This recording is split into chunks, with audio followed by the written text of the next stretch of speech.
इस संदेश का शीर्षक है अधोलोक के फाटक प्रबल नहीं होंगे। इसे सुनकर आशीष पाइए।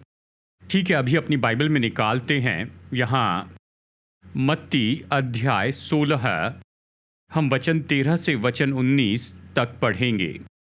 मत्ती अध्याय 16 वचन 13 से 19 तक। यीशु कैसरिया फिलिपी के देश में आया और अपने चेलों से पूछने लगा, लोग मनुष्य के पुत्र को क्या कहते हैं? उन्होंने कहा, कुछ तो यूहन्ना बपतिस्मा देने वाला, और कुछ एलिया, और कुछ यिर्मयाह या भविष्यवक्ताओं में से कोई एक कहते हैं। उसने उनसे कहा, परंतु तुम मुझे क्या कहते हो? शमौन पतरस ने उत्तर दिया, तू जीवित परमेश्वर का पुत्र मसीहा है। यीशु ने उसको उत्तर दिया, हे शमौन, योना के पुत्र, तू धन्य है, क्योंकि मांस और लहू ने नहीं, परंतु मेरे पिता ने जो स्वर्ग में है ये बात तुझ पर प्रकट की है। और मैं भी तुझसे कहता हूँ कि तू पतरस है, और मैं इस पत्थर पर अपनी कलीसिया बनाऊंगा, और अधोलोक के फाटक उस पर प्रबल न होंगे। मैं तुझे स्वर्ग के राज्य की कुंजियां दूंगा, और जो कुछ तू पृथ्वी पर बांधेगा वो स्वर्ग में बंधेगा, और जो कुछ तू पृथ्वी पर खोलेगा वो स्वर्ग में खुलेगा। मैं आज सुबह कुछ समय बिताना चाहता हूं कि इस वचन की ओर देखते जाएं गौर से, और बस केवल सरल सच्चाई बताऊं या याद दिलाने वाली बातें हम सब के लिए, ऐसी चीज़ें जो कि बहुत महत्वपूर्ण हैं हमारे मसीह विश्वास में। कल्पना कीजिए, यीशु अपने चेलों के साथ में थे, शायद 1.5 साल से या शायद 2 साल, कुछ समय तक उनके साथ थे। उन्होंने उसे सेवा करते हुए देखा। उसकी सेवकाई की बिल्कुल शुरुआत से उन्होंने देखा होगा कि वो सेवकाई के लिए पूरे प्रांत में जा रहे हैं, उसके साथ यात्रा कर रहे थे, अद्भुत चंगाई और चमत्कार देख रहे थे, और छुटकारा भी, और ये सब। और ये लगभग 1.5 साल की सेवकाई के बाद में वो उनकी ओर मुड़कर ये कहते हैं, ठीक है, मेरे बारे में क्या रिपोर्ट आई है, या वो मेरे बारे में क्या लिख रहे हैं ट्विटर पर, फेसबुक पर, या कौन सी खबर है, मनुष्य क्या कहते हैं कि मैं कौन हूं? और उन्होंने कहा कि प्रभु देखिए, आपके बारे में हर तरह की बातें यहां पर कही जा रही हैं। कुछ सोचते हैं आप यूहन्ना बपतिस्मा दाता हैं या यिर्मयाह हैं, तो कुछ सोचते हैं आप एक भविष्यवक्ता हैं। यानी हर तरह की बातें लोग आपके बारे में कह रहे हैं, और उनमें से कुछ भी सत्य नहीं है। हर तरह की बातें चल रही हैं। और फिर यीशु मुड़कर अपने चेलों से ये इस तरह से पूछते हैं कि तुम क्या कहते हो कि मैं कौन हूं? मैं मनुष्य का पुत्र कौन हूं पूछा। दिलचस्प है, वो बता रहे हैं कि वो कौन हैं। उसने कहा, मैं मनुष्य का पुत्र हूं। ये महत्वपूर्ण शीर्षक है, क्योंकि वो असल में कोट कर रहे थे दानियल अध्याय 7 से। देखिए, यहाँ पर दानियल के प्रकाशन में, दानियल अध्याय 7 में दानियल ने ये बहुत सामर्थी प्रकाशन पाया, जहाँ वो दिनों के प्राचीन को देखता है, और वो देखता है जहाँ कोई मनुष्य के पुत्र के रूप में आता है और दिनों के प्राचीन के सामने खड़े होता है, और वहाँ कोर्ट में सब बैठ जाते हैं और किताबें खोली जाती हैं, और इस मनुष्य के पुत्र को अधिकार दिया गया सभी देशों के ऊपर, उसे और उसके सारे संतों को। तो जब यीशु ये कहते हैं कि मैं जो मनुष्य का पुत्र हूं, तो वो कह रहे हैं दानियल का मनुष्य का पुत्र, जो कि बहुत महत्वपूर्ण है।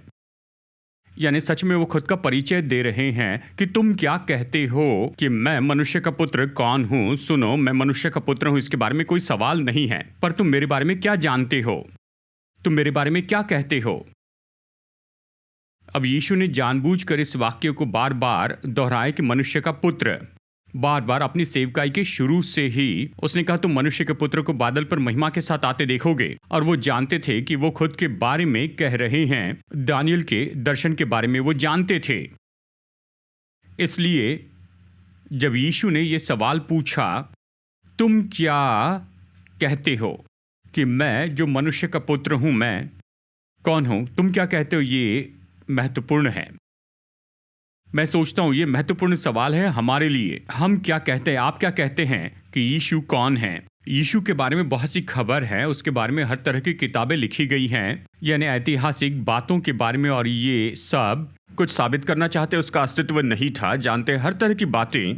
पर आप क्या कहते हैं कि यीशु मसीह कौन है? आज आपके लिए प्रभु यीशु मसीह कौन है? कहेंगे पास्टर मैं तो जिंदगी भर चर्च में आते रहा, यीशु के बारे में काफ़ी सुना, यीशु के बारे में सारी बातों पर विश्वास करता हूँ। शायद आप दावा करें कि यीशु के बारे में सारी बातों पर विश्वास करते हैं, लेकिन आपके हृदय में क्या है, आपके अंदर में जो आप यीशु के बारे में जानते हैं? आप क्या कहते हैं कि यीशु कौन है? अब देखिए यहाँ पर मत्ती 16 में वापस चलते हैं। यहाँ पर पतरस यीशु से वापस कहता, उसने कहा तू तो मसीहा है, जीवित परमेश्वर का पुत्र है। तू तो मसीहा है। यह समझने लायक बात है, क्योंकि पुराने नियम के वचनों में यही प्रकाशन देखा जा सकता था। ख्रिस्त ग्रीक में इसका मतलब मसीहा है, हिब्रू में ये दोनों उसके बारे में बताते हैं जो कि अभिषिक्त है, जो कि अभिषेक पाया है। यानी यहूदी तो मसीहा के बारे में जानते थे, वो अभिषिक्त जो आने वाला है। यशायाह उसे प्रभु का दास कहता है जो आने वाला है। तो जब पतरस ने कहा कि तू तो मसीहा है, तो वो कह रहा था अपनी समझ से और पुराने नियम के प्रकाशन से कि तू ही मसीहा है। तेरे ही बारे में भविष्यवक्ताओं ने कहा था, मैं जानता हूं तू ही वो व्यक्ति है, मसीहा जो कि अभिषिक्त है, वो जो कि हर एक बंधन तोड़ेगा, जो हमारे शत्रु के हर एक सताव से छुड़ाएगा। यशायाह ने इसके बारे में कहा कि जब वो अभिषिक्त आएगा तो तुम्हारे कंधे पर से बोझ हटाया जाएगा, उसका जुआ हटाकर तोड़ दिया जाएगा। तो उन्होंने कहा कि तू ही मसीहा है, तू ही तो ये अभिषिक्त व्यक्ति है। लेकिन इस वाक्य का दूसरा भाग कि तू जीवित परमेश्वर का पुत्र है, आप इसे पुराने नियम में कहीं नहीं देखते हैं। यह सामान्य नहीं था, हमेशा बोलने वाला शब्द नहीं था। मसीहा के बारे में अक्सर बताया गया था, लेकिन जब पतरस ने कहा कि तू तो ख्रिस्त है, तू तो मसीहा है, और आगे उसने कहा तू जीवित परमेश्वर का पुत्र है, यह बहुत सामर्थी है। अवश्य हम जानते हैं यीशु ने आगे क्या कहा, हम जानते हैं। उसने कहा पतरस, मांस और लहू ने ये तुझ पर प्रकट नहीं किया, दूसरे शब्दों में ये तुझे नहीं मिला किसी मनुष्य के स्रोत से। मांस और लहू ने ये तुझ पर प्रकट नहीं किया, पर मेरे स्वर्गीय पिता ने तुझ पर प्रकट किया। मतलब ये भाग कि मसीहा यानी जीवित परमेश्वर का पुत्र, ये तुझे प्रकाशन से मिला है, ऊपर से उसने ये तुम्हारे हृदय में डाल दिया है। तुमने ये कहीं से नहीं सीखा, ये तुम्हारी पढ़ाई के कारण नहीं आया, ये पढ़ाई करके नहीं पाया है, ये प्रकाशन से आया है। मेरे स्वर्गीय पिता ने तुम्हारे भीतरी मनुष्यत्व को प्रकाशित किया है कि इस बात को समझ ले जो कि वचन में छिपी हुई थी। ये ऐसा सामान्य नहीं कि कोई भी वचन पढ़ ले कि जीवित परमेश्वर का पुत्र। आमीन। जीवित परमेश्वर का पुत्र। ये परमेश्वर का पुत्र कौन है? वो अनंत काल का वचन है जिसने मानव रूप ले लिया ताकि हम उसकी महिमा को देख सके यहाँ इस पृथ्वी पर महसूस किए जाने लायक। वो तो उस अदृश्य और अद्भुत परमेश्वर का प्रतिरूप है जो सिद्धता में हम पर परमेश्वर को प्रकट करता है ताकि हम एक झलक देख सके कि सच में परमेश्वर कैसा है। परमेश्वर का पुत्र कौन है? वो अनंत काल का परमेश्वर है जो नम्र होकर मनुष्य के रूप में चला और पिता का आज्ञाकारी रहा ताकि हम सीख सकें कि परमेश्वर के बेटे और बेटियां होकर जीने का मतलब क्या है। वो पिता के साथ सिद्ध एकता में चलता था। वो पिता के साथ एक था कि जब हम उसे देखते हैं तो पिता को देखते हैं। उसने पिता के वचन कहे, उसने पिता का काम किया, उसने पिता की इच्छा पूरी की। परमेश्वर का पुत्र कौन है? वो है जिसमें से परिपूर्णता और अनुग्रह यानी अनुग्रह की परिपूर्णता, असीम ऐसा अनुग्रह यह हमें प्रदान किया गया है। वही तो है जो आया कि शैतान के सारे कामों को नाश कर दे। उसने बीमारों को चंगाई दी, कोढ़ी शुद्ध किए, मुर्दे जिलाए, दुष्ट आत्माओं को निकाला और उसने अगणित ऐसे चमत्कार किए और वो आज भी ऐसे ही करता है। वही है जो न्याय करता है, दोष लगाता है, निहत्ता करके कुचलता है, सांप के सिर को कुचलता है, शैतान को सामर्थहीन करता है। ये सब वो हमारे लिए करता है और अपनी विजय हमारे साथ में बांटता है। यही परमेश्वर का पुत्र है। परमेश्वर का पुत्र कौन है? उसने परमेश्वर का राज्य यहाँ इस पृथ्वी पर लाया है ताकि हम जो उसके लहू के द्वारा खरीदे गए हैं, जो कलवरी पर बहाया, अब हम परमेश्वर के छुड़ाए हुए परमेश्वर की संपत्ति हैं। हमें अंधकार के राज्य से छुड़ाकर स्वयं परमेश्वर के राज्य में प्रवेश कराया है। वही तो अंतिम आदम है, दूसरा मनुष्य, जिसके द्वारा नई सृष्टि उत्पन्न हुई है। एक नई प्रजाति, बेटे और बेटी का नया वंश, जो पिता से जन्मे हैं और ईश्वरीय स्वभाव के भागी हैं, जो परमेश्वर के स्वरूप में बनाया गया और धार्मिकता में और सच्ची पवित्रता में। जो परमेश्वर का पुत्र है वो तो मर गया था, वो अब जीवित है और उसके पास मृत्यु और अधोलोक की चाबियां हैं। उसे परमेश्वर का पुत्र दिखाया गया जब आत्मा की सामर्थ के द्वारा वो मुर्दों में से जिलाया गया। वही सभी वस्तुओं का वारिस है, उसी ने सारी वस्तुओं को पाया है। वही है जिसे सारी चीजों के ऊपर रखा गया है। कलीसिया के लिए स्वर्ग और पृथ्वी का सारा अधिकार दिया गया और उसके नाम में हर एक घुटना टिकेगा और हर जीभ अंगीकार करेगी कि यीशु मसीह प्रभु हैं। इस व्यक्ति के जैसे पहले न कभी कोई था और न कभी कोई होगा। यही है परमेश्वर का पुत्र। आमीन। तू ही मसीहा है, जीवित परमेश्वर का पुत्र है। और यीशु ने पतरस से कहा, पतरस, मांस और लहू ने तुझ पर यह प्रकट नहीं किया, पर मेरे स्वर्गीय पिता ने प्रकट किया। और फिर यीशु आगे बताते हैं। इस वचन भाग में यीशु के दो मैं करूंगा ये शब्द आते हैं और मैं इस पर कुछ समय बिताना चाहता हूं। यीशु ने कहा, मैं अपनी कलीसिया बनाऊंगा। और उसने ये भी कहा, मैं तुझे स्वर्ग के राज्य की कुंजियां दूंगा। तो यीशु पतरस की ओर मुड़कर कहते हैं, पतरस, उसने कहा, तुम तो पतरस हो और इस चट्टान पर मैं अपनी कलीसिया बनाऊंगा। यहां पर शब्दों का खेल है। यहां पर उसने कहा कि तुम हो पेट्रोस, एक छोटा टुकड़ा। जो शब्द और है, हिंदी में तो यहां पर और शब्द आया है, लेकिन ग्रीक में कह सकते हैं परंतु, या जैसे कि हिंदी में ये शब्द आया है और वो जो कह रहे हैं उस बात पर जोर नहीं देता है। तुम तो हो पेट्रोस, तुम चट्टान का छोटा टुकड़ा हो, लेकिन इस पेट्रा पर यानी बड़ी चट्टान मैं अपनी कलीसिया बनाऊंगा। मैं फिर से कहता हूं, यीशु ने क्या कहा? तुम हो पेट्रोस, पत्थर का टुकड़ा, तुम चट्टान का एक छोटा टुकड़ा हो, लेकिन इस पेट्रा पर, बड़ी चट्टान पर मैं अपनी कलीसिया बनाऊंगा। वो किस पेट्रा के बारे में कह रहे थे? जो अभी पतरस ने कहा था, तू ही मसीहा है, जीवित परमेश्वर का पुत्र है। और इस सत्य पर और इस बड़ी चट्टान पर, ये कभी न हिलने वाला, ये जो अटल सत्य है कि ये व्यक्ति जो यीशु है, यही मसीहा है, जीवित परमेश्वर के पुत्र हैं, इस पर चर्च बनाया गया है।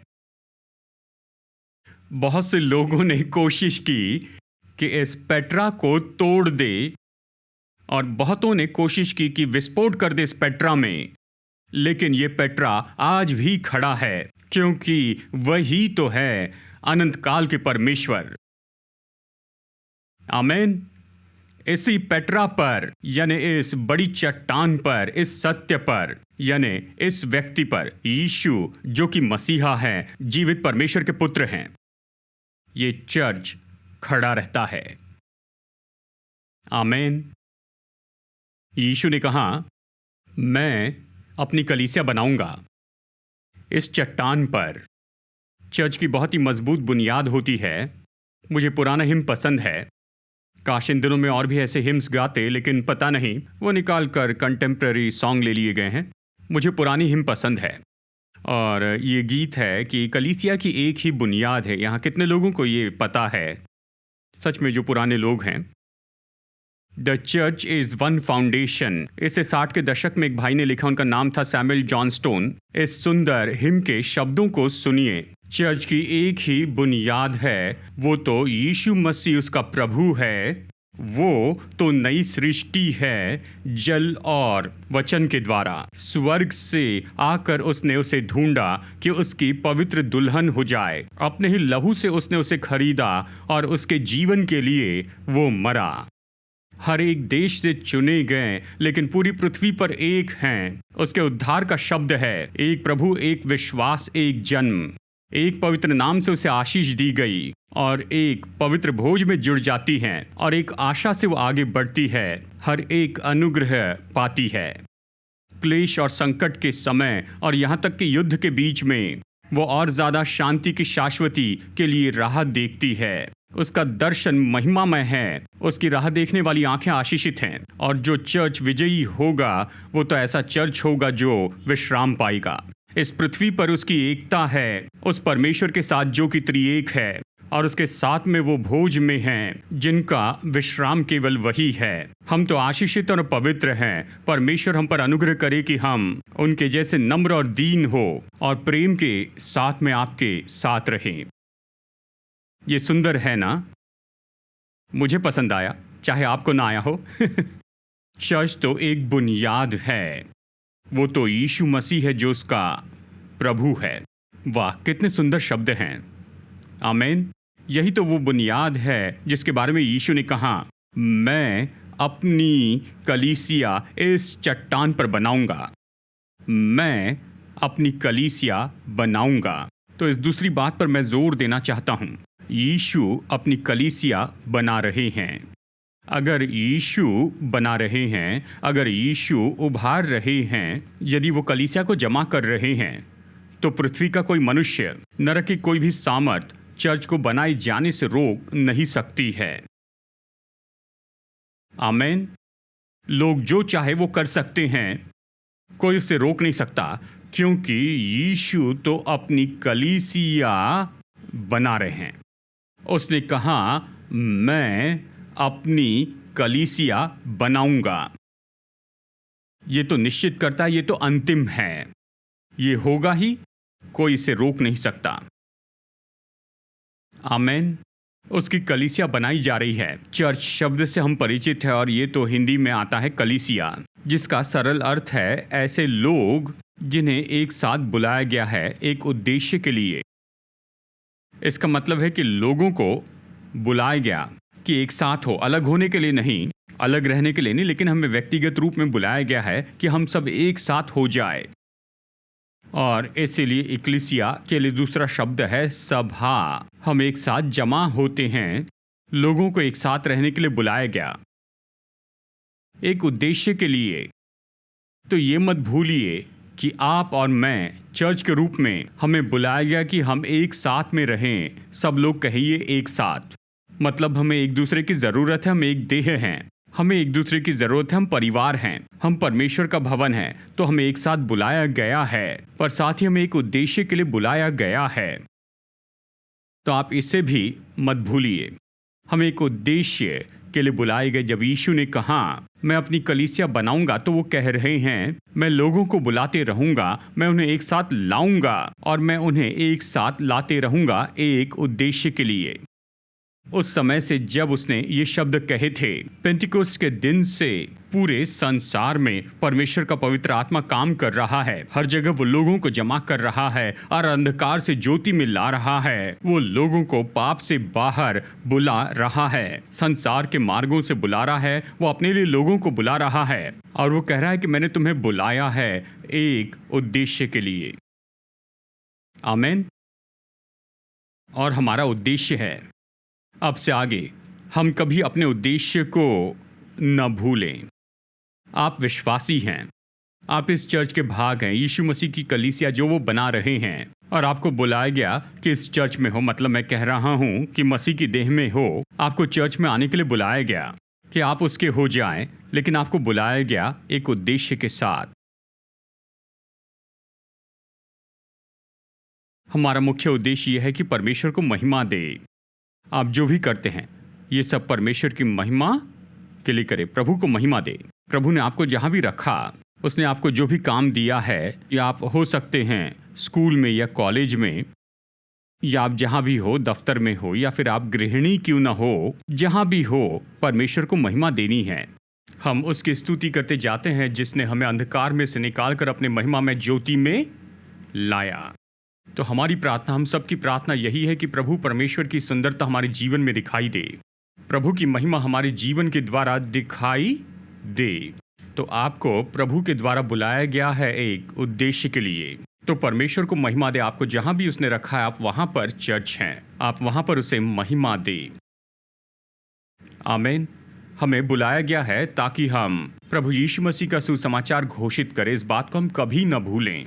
हमारे संसार के लोगों को यीशु मसीह का सुसमाचार सुनना ही होगा, और इसलिए हमें बुलाया गया। हम सब के उद्देश्य का एक भाग है। आप चाहे जहां भी हो, परमेश्वर ने आपको वहां पर रखा है ताकि आप किसी को यीशु मसीह के बारे में बता सकें। आप किसी को बता सकते हैं उस प्रभु के बारे में जो उनसे प्रेम करते हैं, जो उनके लिए मरे, जो उन्हें अपने राज्य में, अपने परिवार में लेकर आना चाहते हैं। आप वहां पर हैं कि यीशु मसीह का सुसमाचार घोषित कर दें। ऐसे करने से न डरें, ये आपकी बुलाहट है।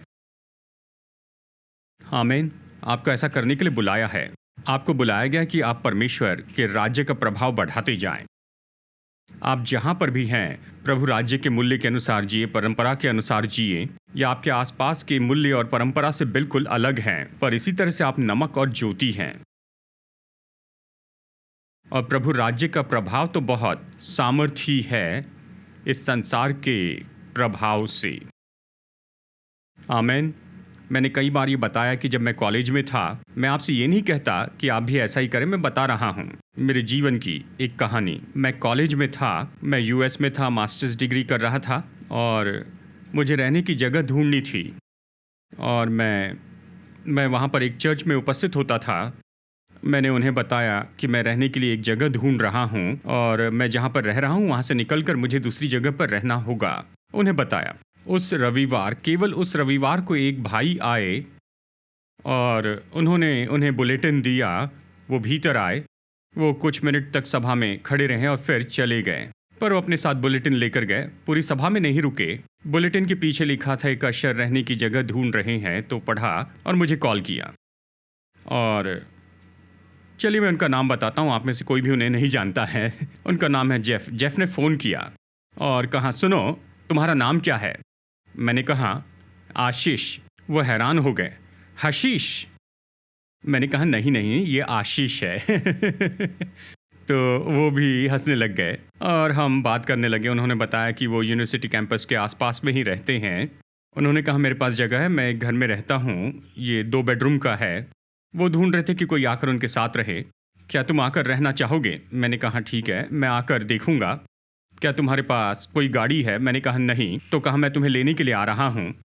और आकर मुझसे मिले और उनके पास पिकअप ट्रक था और मैं उनकी बगल में बैठा। उन्होंने कहा, तुम कौन सा म्यूज़िक सुनते हो? मैंने कहा, मैं मसीह म्यूज़िक सुनता हूँ। उन दिनों में हिल सॉन्ग्स थे, या इंटेग्रिटी या होसैना, बहुत ही सॉफ्ट और जेंटल। और उन्होंने कहा, मुझे पता नहीं वो क्या है, लेकिन मैं ये सुनता हूँ। और उन्होंने अपना म्यूज़िक ऑन किया और ये था डर। ओ प्रभु, मैं कहाँ पर फंस गया। ये तो था हैवी मेटल या जो कुछ भी हो वैसे। तो हम उनके घर में गए और उन्होंने मुझे दिखाई। अच्छी जगह थी। और खैर, मैंने कहा, जेफ मैं तुम्हें बाद में बताता हूँ। घर आकर प्रार्थना करने लगा। जानते हैं प्रभु हमसे बातें करते हैं, वो बताते हैं। एक तरीका है, वो वचन के द्वारा बात करते हैं। और परमेश्वर ने मुझे वहाँ पर वचन दिया कि मुझे बताया कि बस ये हो गया, मुझे यहाँ से निकलना होगा। तो मैंने जेफ को कहा, मैं आने के लिए तैयार हूँ, मैं आकर आपके साथ रहूँगा। उन्होंने कहा, नहीं, मुझे नहीं लगता तुम मेरे रूममेट हो सकते हो, तुम बिल्कुल अलग हो। तुम शराब नहीं पीते हो, मैं पीता हूँ। उन्होंने मुझसे पूछा था, आप क्या पीते हैं? तो मैंने कहा, मैं दूध पीता हूँ। उन्होंने कहा, मैं पीता हूँ। उन्होंने कहा कि मैं बियर पीता हूँ। कहा, क्या तुम लड़कियों को घर में लेकर आते? मैंने कहा, नहीं। तो उन्होंने कहा, मैं लाता हूँ। मतलब हम बिल्कुल उल्टे थे। उन्होंने कहा, मैं नहीं सोचता कि तुम मेरे साथ में रह सकते हो। मैंने कहा, जेफ मैं आना चाहता हूँ, क्योंकि मेरे हृदय में मैं एक बात जानता हूँ, ज्योति अंधकार से ज़्यादा सामर्थी है।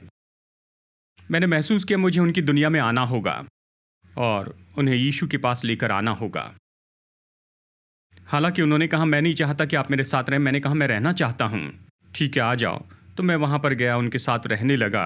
मैं पैदल कैंपस में जाता था, पढ़ाई करके वापस आता था। वो कहीं और काम करते थे और हर शाम हम बैठते थे और हर शाम एक साथ डिनर किया करते थे। वो अपनी बियर पीते और मैं दूध पीता और हम बातें करते और वो मुझसे सवाल पूछते थे बाइबल के बारे में, यानी जैसे कि मैं क्या विश्वास करता हूँ और ये सब। मैं जेफ के साथ में रहा शायद 1 साल या 1 साल से थोड़ा ज़्यादा समय। मैंने उन्हें प्रचार नहीं किया। मैंने उन्हें ऐसे ठूस ठूस के सुसमाचार बताने की कोई कोशिश नहीं की। बस बैठकर बातें करते थे, एक साथ बातें करते। लेकिन उस 1 साल के दौरान जेफ ने आकर कहा, सुनो, मुझे चर्च में जाना होगा। ठीक है। तो चर्च में जाने का निर्णय लिया और कोई चर्च ढूंढ लिया। सोचता हूँ बैप्टिस्ट चर्च था। जाने का निर्णय लिया। मैंने ज़बरदस्ती नहीं की, वो जाने लगे। एक दिन कहा, मैंने बाइबल ली है, मैं अपनी बाइबल पढ़ूंगा। ठीक है तो अपनी बाइबल पढ़ने लगे। एक दिन उन्होंने कहा कि तुम जाकर फ्रिज में देखो। मैंने फ्रिज में देखा। क्या तुम्हें कुछ अलग दिखता है? मैं बता नहीं पाया। कहा, क्या तुम देख सकते हो कोई बियर की बोतल नहीं? क्योंकि जब भी ग्रोसरी शॉप में जाते तो अपने 6 पैक और ये सब खरीदते। कहा, मैंने निर्णय लिया कि नहीं पीऊँगा। एक दिन वो वापस आए। कहा, सुनो, जाकर म्यूज़िक सेंटर देखो। वहाँ पर उनके पास ये सारे कैसेट टेप्स थे, ये सब, यानी म्यूज़िक, हैवी मेटल, जो भी हो। उसने निर्णय लिया इन सबको निकाल देंगे। मैं ऐसा करने के लिए उन्हें नहीं कह रहा था। ज्योति अंधकार दूर कर रही थी। मैं ये करने के लिए नहीं कह रहा था। आमीन। और वो 1.5 साल का समय जब मैं वहाँ रहता था, उनका जीवन पूरा बदल गया। अब लगभग समय हो चुका है, यानी अब तो 30 साल हो गए हैं। लगभग 30 साल हो गए जबकि ऐसा हुआ था। मैं सोचता हूँ पिछले साल जेफ ने मुझे फ़ोन किया। किसी तरह मेरा नंबर मिला, वो एरिज़ोना में रहते, मुझे फ़ोन किया। कहा, जेफ, तुम कैसे हो? मैं प्रचार कर रहा हूँ। मैंने तुम्हें ये बताने के लिए फ़ोन किया, तुम एक व्यक्ति हो जिन्हें मैं ज़िंदगी में कभी नहीं भूलूंगा। केवल तुम ही एक विश्वासी हो। देखिए, घमंड के लिए मैं ये नहीं कह रहा हूँ। जो उन्होंने कहा बता रहा हूँ। उन्होंने कहा, तुम इस पृथ्वी पर के एकमात्र सच्चे विश्वासी हो।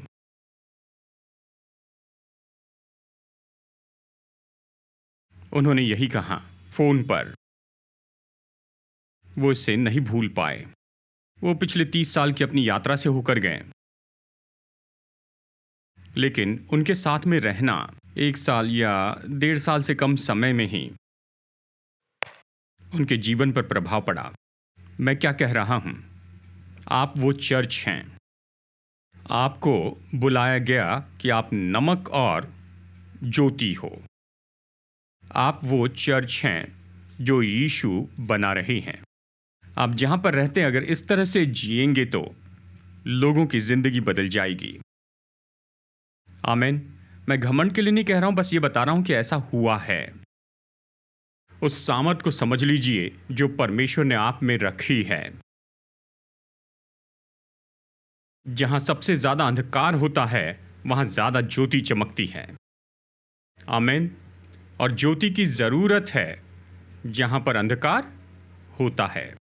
शायद आप ये कह रहे होंगे कि मुझे इस ऑफिस में रखा गया है, मुझे रखा गया है इस वातावरण में, यहाँ पर बहुत ही मुश्किल है, अंधकार है। आप इसके लिए खुश हो जाइए। आप सच में बड़ी चमकेंगे, क्योंकि जहाँ सबसे ज़्यादा अंधकार होता है वहीं पर ज़्यादा ज्योति चमकती है। अगर परमेश्वर ने आपको वहाँ पर रखा है तो इसके पीछे कारण है। आप नमक है, आप ज्योति हैं, आप प्रभाव डाल रहे हैं, आप प्रभु के राज्य के लिए प्रभाव डाल रहे हैं। आमीन। तो यीशु ने कहा कि मैं अपनी कलीसिया बनाऊंगा। और फिर वो आगे कहते हैं, जैसे मानो हमें कुछ बताना चाहते हैं चर्च के उद्देश्य के बारे में। उसने कहा, मैं अपनी कलीसिया बनाऊंगा और अधोलोक के फाटक उस पर प्रबल नहीं होंगे। तो ये ऐसे दिखाई देता है कि यीशु कह रहे हैं कि ये एक ऐसा कारण है कि क्यों मैं पृथ्वी पर लोगों को जमा कर रहा हूँ, उन्हें एक उद्देश्य के लिए एक साथ बुला रहा हूँ। उनका काम यही है कि अधोलोक के फाटक, क्या आप सुन रहे हैं? तो हम पृथ्वी पर हैं, हम इस पृथ्वी पर जमा हुए हैं उद्देश्य के लिए, और वो उद्देश्य कौन से है, क्या है? इस उद्देश्य का एक नज़रिया तो ये है कि अधोलोक के फाटक के पास जाए। अवश्य यीशु यहाँ बाइबल के विचार का उपयोग कर रहे हैं। देखिए, फाटक पुराने नियम के हिसाब से फाटक तो उस किले वाले नगर में प्रवेश करने का जरिया होता था। खासकर फाटक शहर पर नियंत्रण करता था। जो फाटक पर नियंत्रण करते थे, शहर पर करते थे। और नगर के फाटक तो निश्चय ऐसी जगह थी जहां न्याय दिया जाता था, या कहिए कोर्ट था। यानी वो नगर के फाटक के पास में बैठते थे। अगर लोगों में कुछ मतभेद है, उसे हल करना है, तो नगर के फाटक के पास जाते, वहीं पर न्यायाधीश बैठते थे और वही इन सारी बातों को हल करते। तो यीशु इन फाटकों के बारे में कह रहे थे। याद रखिए, फाटक एक ही जगह पर रहते थे, फाटक हिलते नहीं थे। तो अधोलोक चर्च पर हमला नहीं कर रहा है, चर्च को अधोलोक पर हमला करना है। आमेन। उस समझ को प्राप्त कीजिए।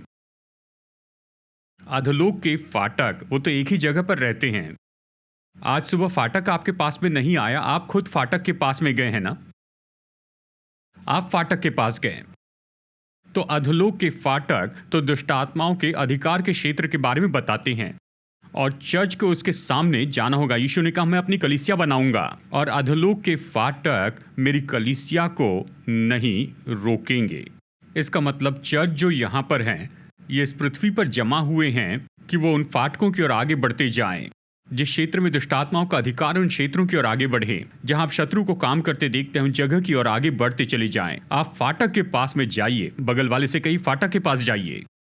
जब आप वहां पर जाते हैं तो आप जानबूझकर, मकसद के साथ, उद्देश्य के साथ फाटक के पास जाए, क्योंकि आप तो चर्च हैं, और चर्च का अधोलोक के फाटकों के लिए काम है। मतलब दुष्टात्माओं के कामों के क्षेत्र में हम फाटकों के पास जाते हैं। जहां पर भी दुष्टात्मा को काम करते देखते हैं, आप उसके लिए नियुक्त किए गए हैं। आमीन। जहां शैतान काम करता, आप उसके लिए नियुक्त किए हैं। उससे दूर न भागे, उसकी ओर दौड़े। क्यों? बाद में बताता है कि क्यों, पर अपने काम को समझ लीजिए। समझ लीजिए कि आपका अंधकार की ओर दौड़ना है। समझ लीजिए कि आपका अधोलोक के फाटक की ओर दौड़ना है। आप यहाँ पर है कि अधोलोक के फाटक की ओर आगे बढ़ते जाएं। आप यहाँ पर है कि जहाँ कहीं भी शत्रु को काम करते देखते हैं, वहां पर चले जाएं। बीमारी देखते हैं तो वहां पर जाइए। सताव देखते हैं, वहां जाइए। लोगों को सताव में देखते हैं, वहां जाइए। लोगों को परेशानी में देखते हैं, वहां जाइए। अगर आप अन्याय देखते हैं तो वहां पर जाइए। लोगों से बुरा व्यवहार देखते हैं, वहां जाइए। आप ही चर्च हैं, बुलाए गए हैं कि आगे बढ़ें अधोलोक के फाटक की ओर। तो मैं अपनी कलीसिया बनाऊंगा और अधोलोक के फाटक प्रबल न होंगे। आइए एक साथ कहते कि अधोलोक के फाटक प्रबल न होंगे। विश्वास करते हैं, ऐसे कहिए, अधोलोक के फाटक प्रबल न होंगे। अधोलोक के फाटक प्रबल न होंगे। यीशु ने पहले ही आपको इसका परिणाम बता दिया है।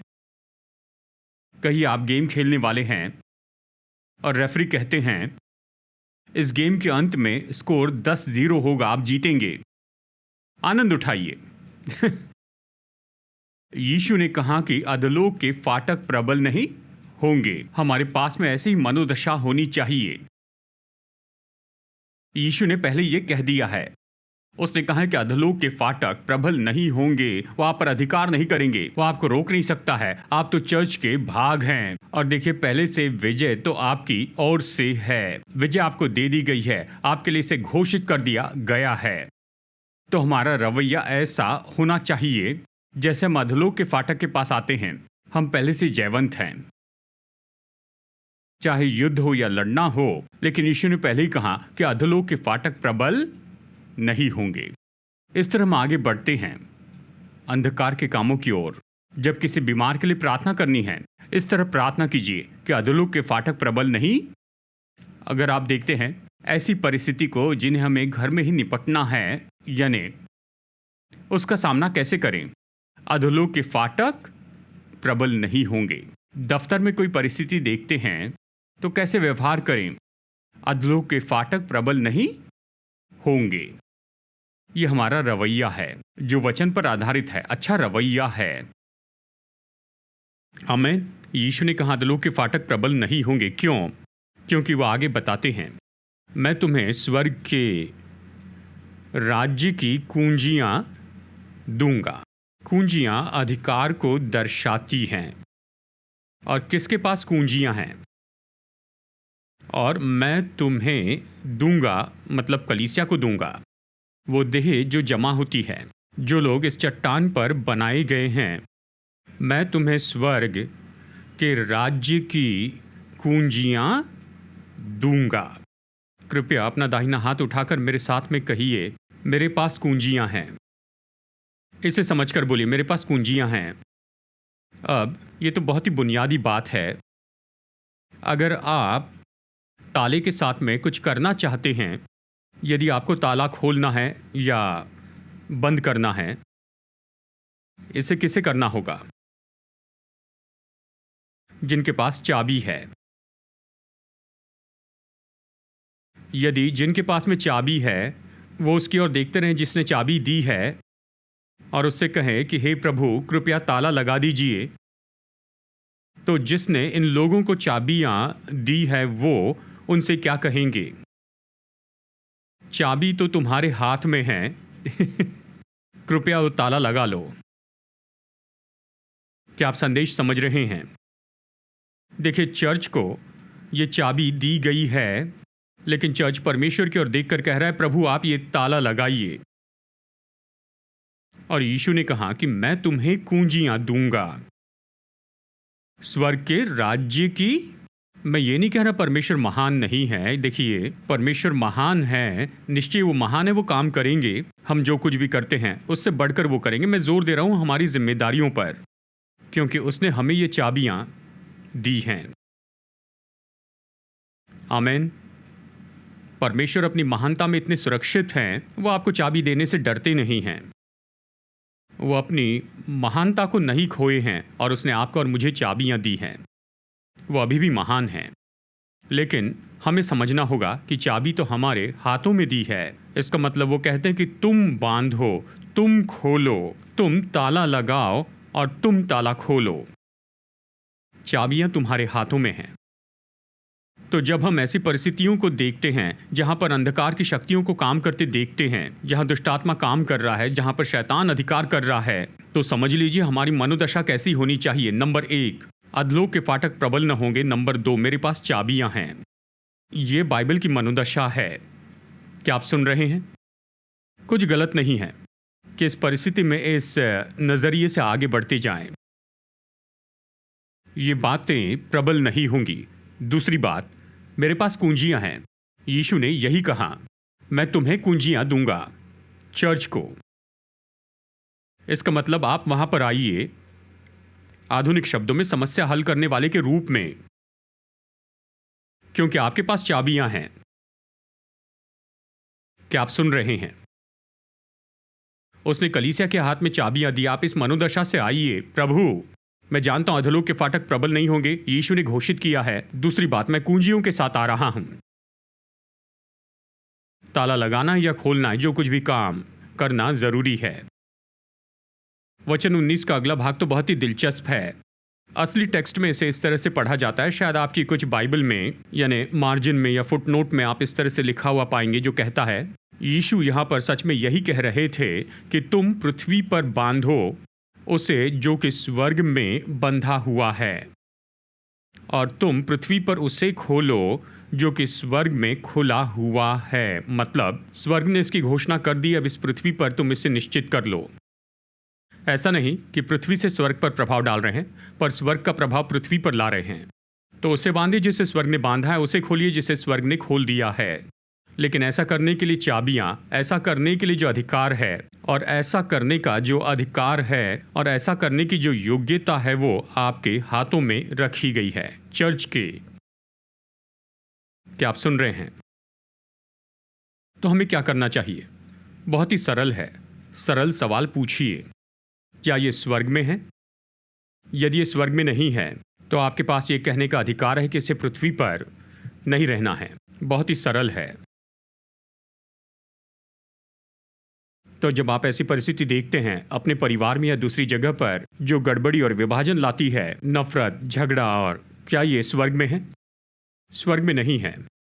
तो आप पृथ्वी पर उसे बांधे जो स्वर्ग में बंधा है। आप पृथ्वी पर उसे खोले जिसे स्वर्ग ने खोला है। परमेश्वर का राज्य धार्मिकता, शांति और आनंद है। यदि ये धार्मिकता नहीं है, ये शांति नहीं लाता है, आनंद नहीं लाता है, तो ये उसका राज्य नहीं है। बहुत ही सरल है। आमेन। और इसलिए जब हम बीमारी देखते हैं हम कह सकते हैं प्रभु चंगाई देना चाहते हैं। बहुत ही सरल है। स्वर्ग में कोई बीमारी नहीं है। आप कैसे जानते हैं? मैंने बाइबल का अंतिम अध्याय पढ़ा है। आमेन। ये बहुत सरल है। इसे समझने के लिए आपको थियोलॉजियन नहीं होना पड़ेगा। यहाँ तक कि संडे स्कूल का बच्चा बाइबल के आखिरी अध्याय को पढ़ सकता है और देख सकता है कि स्वर्ग में कोई बीमारी नहीं है। वो सारे आंसू पोंछ देंगे। आमेन। तो अगर ये स्वर्ग में नहीं है तो फिर आप और मैं इस पृथ्वी पर नियुक्त किए गए हैं कि इनसे लड़े, कि उसके विरुद्ध में जाए और कहे मैं तुम्हें यहाँ रहने नहीं दूंगा। जब आप इस रवैये से आगे बढ़ते जाएंगे कि अधलोक के फाटक प्रबल नहीं होंगे। दूसरी बात कि कुंजियां मेरे हाथों में हैं, इसलिए हम बांधते हैं और खोलते हैं। हम मना करते हैं, यानी हम मना करते हैं या हम किसी बात को अनुमति देते हैं। विश्वासी के नाते ये अधिकार आपके हाथों में है। हमें क्या करना है? वचन बोलना है यीशु के नाम में। हमारे प्रभु यीशु मसीह के नाम में हम कहते हैं। इस तरह हमारा अधिकार काम में लाया जाता है। आमीन। मैं चाहता हूं कि आप जान लीजिए हर एक विश्वासी के लिए है। अगर आपने नया जन्म पाया, यीशु से प्रेम रखते हैं और आप चर्च के भाग हैं और इस पृथ्वी पर हम उसके मकसद के लिए एक साथ जमा होते हैं और उस उद्देश्य का एक भाग है कि हम अधलोक के फाटक के पास जाएंगे और उसने हमें कुंजियां दे दी है कि ऐसा करे। ऐसा करने का अधिकार है। अब ये हमारे लिए समय है कि हम बांधें और खोलें, कि कहें हाँ मैं अनुमति दूंगा या कहें मैं अनुमति नहीं दूंगा। ये अधिकार तो आपके हाथों में है। क्या शत्रु विरोध करेगा? जरूर। क्या वो लड़ना चाहेगा? जरूर। पर आपका रवैया है कि अधलोक के फाटक प्रबल नहीं होंगे। कुंजियां मेरे पास हैं। आप बंद कर सकते हैं, खोल सकते हैं। इसका उपयोग करें। आमीन। थोड़े समय में हम प्रार्थना करेंगे। मनुष्य क्या कहते हैं कि मैं कौन हूं? कुछ कहते हैं यूहन्ना बपतिस्मा दाता, तो कुछ कहते हैं यिर्मयाह या एलिया या भविष्यवक्ताओं में से एक। तुम क्या कहते हो कि मैं कौन हूं? तू तो मसीहा है, जीवित परमेश्वर का पुत्र।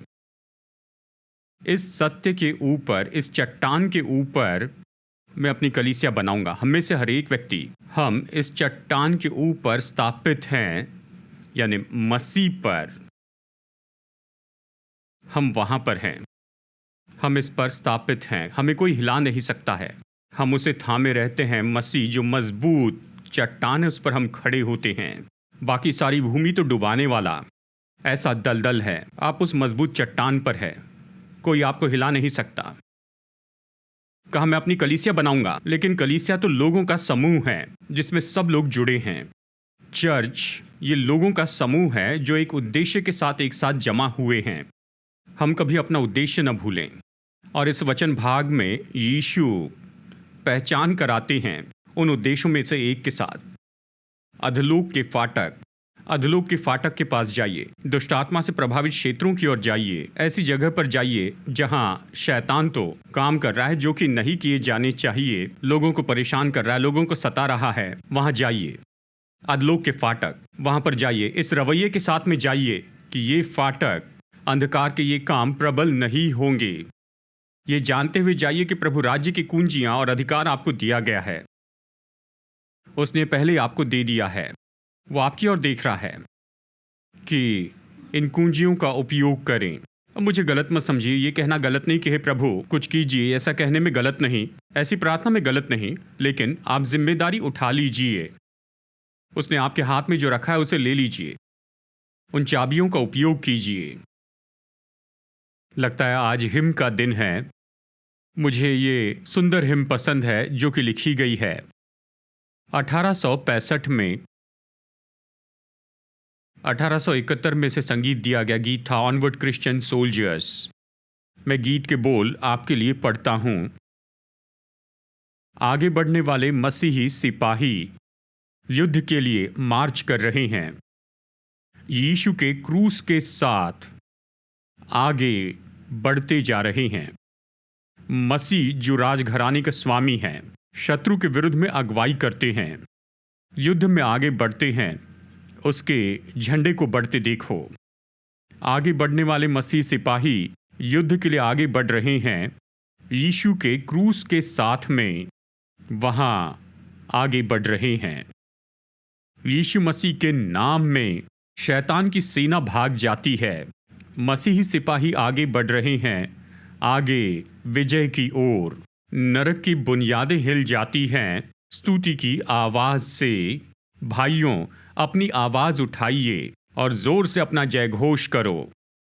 बड़ी सामर्थ्य सेना जैसे परमेश्वर की कलीसिया आगे बढ़े। भाइयों, हम आगे बढ़ रहे हैं, परमेश्वर के संत आगे बढ़ रहे हैं। हम विभाजित नहीं हैं, हम सब मिलकर एक देह हैं, विश्वास और आत्मा में एक हैं अनंत काल के लिए। मुकुट और सिंहासन तो नाश हो जाएंगे, राज्य उठेंगे और नाश हो जाएंगे, लेकिन प्रभु यीशु मसीह की कलीसिया निरंतर बनी रहेगी और अधोलोक के फाटक कभी कलीसिया के ऊपर प्रबल न होंगे। हमारे पास मसीह की अपनी प्रतिज्ञा है जो कभी टलती नहीं है। आगे बहुत से लोग हमारे सिंहासन के साथ जुड़ेंगे और अपनी जय जयकार की आवाज जोड़ेंगे उस विजय के गीत में। महिमा, आदर और सम्मान राजा मसीह यीशु के लिए, और ये अगणित युगों तक चलते रहेगा। मनुष्य और स्वर्गदूत ये गाएंगे, आमेन। तो आइए हम सब खड़े हो जाएं। आज हम कुछ समय तक प्रार्थना करेंगे, कुछ समय तक हम सेवकाई करेंगे। हम वचन पर विश्वास करते हैं। हम विश्वास करते हैं कि यीशु ने जो भी कहा है, जो कलीसिया कर सकती है, कलीसिया वो जरूर करेगी, आमेन। हम विश्वास करते हैं कि यीशु ही वो मसीहा है, जीवित परमेश्वर के पुत्र। वही तो मसीहा हैं, वो चंगाई दाता हैं, वो छुड़ाने वाले हैं, वो बंधन तोड़ने वाले हैं, वो अपने लोगों को छुड़ाने वाले हैं, आमेन। और वो आज चर्च में और चर्च के द्वारा काम कर रहे हैं। शायद आज सुबह आप यहाँ पर आए हैं। प्रभु से अपेक्षा कीजिए कि वो आपको छुए, प्रभु से अपेक्षा कीजिए कि वो चंगाई दे, प्रभु से अपेक्षा करे कि वो आपको छुड़ाए। शायद आपके घर में कोई होगा, परिवार का सदस्य, जिसे चंगाई चाहिए, जिसे प्रभु का स्पर्श चाहिए। अब इस समय हम यहाँ पर प्रार्थना करेंगे और विश्वास करेंगे कि यीशु हमारे मध्य में यीशु होंगे। बाइबल के यीशु तो आज के यीशु हैं, वो बदले नहीं हैं। वही यीशु जिसने बहुगुणित किए रोटी और मछलियों को कि भूखों को भोजन दे। वही यीशु जो पानी को दाखरस में बदल सकते थे, वही यीशु जिसने चंगाई और छुटकारा दिया बाइबल के समय में, वो आज यहाँ है। क्या आप विश्वास करते हैं? और हम जो चर्च यहाँ पर हैं, हमें प्रभु राज्य की कुंजियाँ दी गई हैं कि शैतान ने जो किया उसे बेअसर कर दे। यदि बीमारी है तो हम विश्वास करते हैं बीमारी स्वर्ग से नहीं, आप उसे वहाँ पर नहीं पाएंगे। परमेश्वर बीमारी देने वाले नहीं, उसने कहा मैं यहोवा राफा हूँ। तो हम विश्वास करते हैं बीमारी तो ऐसा काम है जिसे नाश किया जाना चाहिए, आमेन। और हमें ऐसे करने का अधिकार दिया गया है। दिमागी सताव, परेशानियां, आत्महत्या के विचार और निराशा, सारी बातें जो मनुष्य के मन को परेशान करती हैं, वो परमेश्वर से नहीं हैं। स्वर्ग में कोई निराशा नहीं है, वहां पर आनंद है और सब आनंद मनाएंगे। और इसलिए हम विश्वास करते हैं कि हमारे पास अधिकार है कि लोगों के लिए प्रार्थना करें कि वो उनसे आज़ाद हो जाएं। स्वर्ग में कोई भी गरीबी नहीं है, स्वर्ग की सड़कें सोने से बनी हैं। इसलिए हम विश्वास करते हैं परमेश्वर प्रयोजन करते हैं। अगर आर्थिक ज़रूरतें हैं, समस्याएं हैं, हम प्रार्थना कर सकते हैं, विश्वास कर सकते हैं कि प्रभु काम करेंगे। प्रभु आज हमारी परवाह करते हैं, तो हम प्रभु पर विश्वास करेंगे और प्रार्थना करेंगे। इस समय आप लोग जो ऑनलाइन देख रहे हैं, आप चाहे जहां भी हो, हम विश्वास करते हैं प्रभु आपको वहां छू सकते हैं। आपकी सारी परिस्थितियों में, सारी स्थितियों में हम विश्वास करते हैं कि प्रभु आपको वहां छू लेंगे, चाहे आप जहां भी हो। इसके पहले कि हम चंगाई, चमत्कार और छुटकारे के लिए प्रार्थना करें, हम सबसे महान चमत्कार के लिए प्रार्थना करना चाहते हैं, जो कि हमारी आत्माओं का अनंतकाल का उद्धार है। यीशु ने इस तरह से कहा कि मनुष्य का क्या लाभ अगर वो सारे संसार को प्राप्त कर ले, लेकिन अपने प्राण की हानि उठाए। मनुष्य अपने प्राण के बदले में क्या दे सकता है? सबसे बड़ा चमत्कार, सबसे महत्वपूर्ण बात जो आपके और मेरे साथ हो सकती है, वो ये है कि हम उद्धार प्राप्त करें, कि परमेश्वर के परिवार में आ जाए। ये तब होता है जब हम विश्वास करते हैं कि यीशु ही मसीहा हैं, जीवित परमेश्वर के पुत्र हैं। वो बहुत से मसीहाओं में से एक नहीं हैं, वो एकमात्र मसीहा हैं। वो बहुतों में से एक नहीं, वो तो एकमात्र पुत्र हैं जीवित परमेश्वर के। हमें यही विश्वास करना चाहिए। बाइबल स्पष्ट बताती है कि यीशु मसीह हमारे पापों के लिए क्रूस पर मर गए, वो गाड़े गए और वो तीसरे दिन फिर से जी उठे। क्योंकि वो क्रूस पर मरे, इसलिए हमारे पापों को क्षमा किया जा सकता है। हम अंधकार से निकाले जा सकते हैं और उस अद्भुत ज्योति में लाए जा सकते हैं। हमें बस इतना ही करना है, जैसे बाइबल कहती है कि यीशु मसीह पर विश्वास करे और तुम उद्धार पाओगे। यदि कोई ऑडिटोरियम में या फिर ऑनलाइन देख रहा है, आपको ये करना है, आपने जीवन में से पहले कभी नहीं किया है। अभी इस पल हम आपकी प्रार्थना में अगुवाई करेंगे। अगर इससे पहले नहीं की है, अगर दिल में महसूस करते हैं कि मुझे ऐसा करना चाहिए, मैं चाहता हूं कि आप इस समय मेरे साथ प्रार्थना में जुड़िए। जो लोग हमें ऑनलाइन देख रहे हैं, तो इस प्रार्थना में जुड़िए। अगर अपने अंदर ये प्रेरणा महसूस कर रहे हैं, तो हमारे साथ में जुड़िए। जीवित परमेश्वर के पुत्र यीशु पर विश्वास कीजिए। अगर पहले से नहीं किया है, इस प्रार्थना में जुड़िए। अगर आपके दिल में ये प्रेरणा है, तो ये आपका निर्णय है, तो इस प्रार्थना में मेरे साथ जुड़िए। मेरे साथ में कहिए, प्रभु यीशु मसीह, मैं एक पापी हूं। मैं विश्वास करता हूं कि आप मेरे पापों के लिए क्रूस पर मर गए,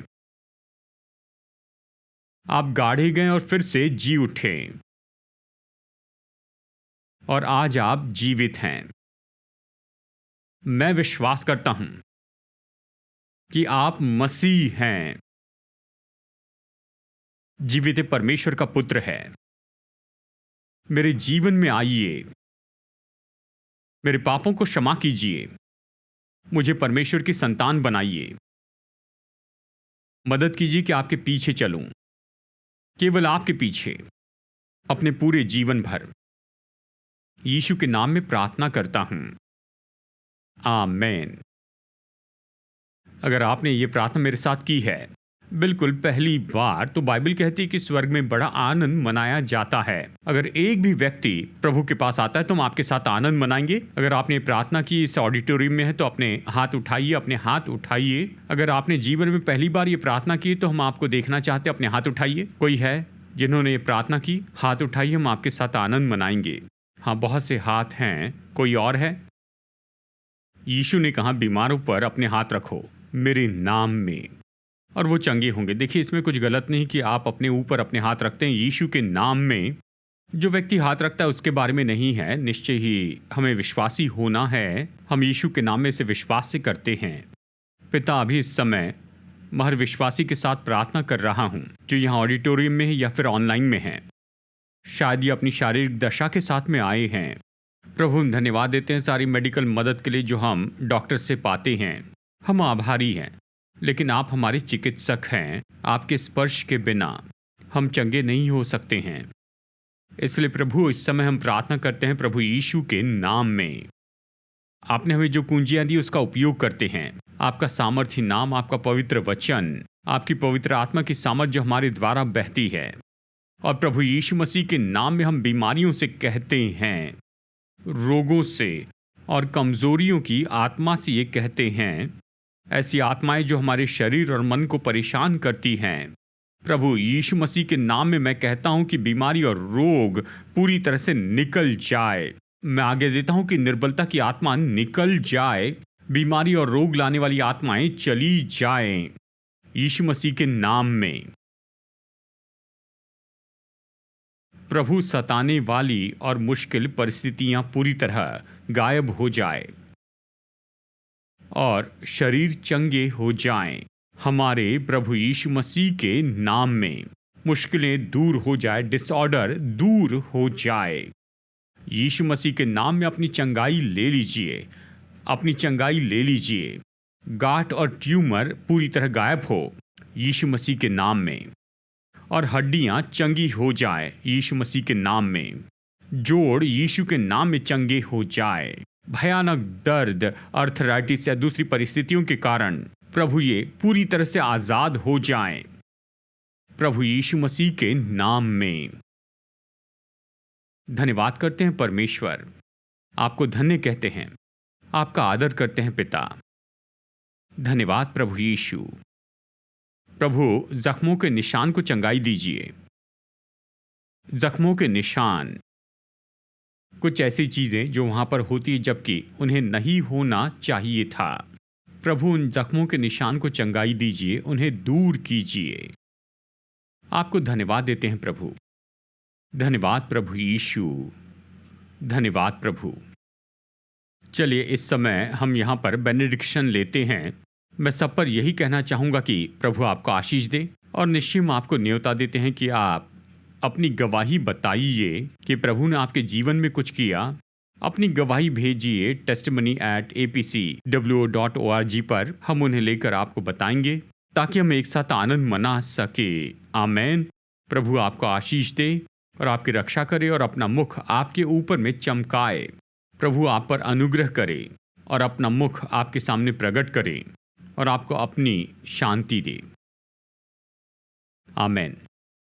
संदेश सुनने के लिए धन्यवाद। भरोसा करते हैं कि ये संदेश आपके लिए आशीष रहा। मुफ्त के स्रोत पाने के लिए, जिनमें हैं सरमन नोट्स और पब्लिकेशन, पाने के लिए विजिट करें apcwo.org पर। बेंगलुरु के एपीसी बाइबल कॉलेज की जानकारी पाने के लिए विजिट कीजिए apcbiblecollege.org पर। याद रखिए, All Peoples Church Bengaluru app download कीजिए एप्पल या गूगल प्ले स्टोर से।